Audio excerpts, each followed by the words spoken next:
అది ఒక అందమైన పల్లెటూరు.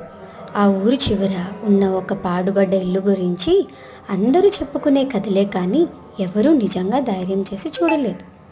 శ్రీను ఆ ఊరికి కొత్తగా వచ్చిన యువకుడు.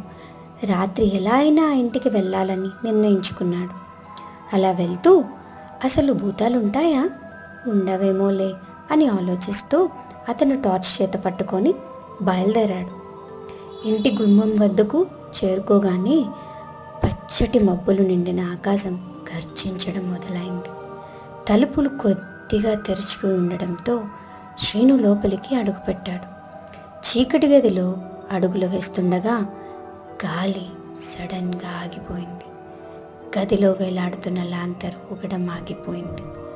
అక్కడ ఒక చిన్న డబ్బా కనిపించింది.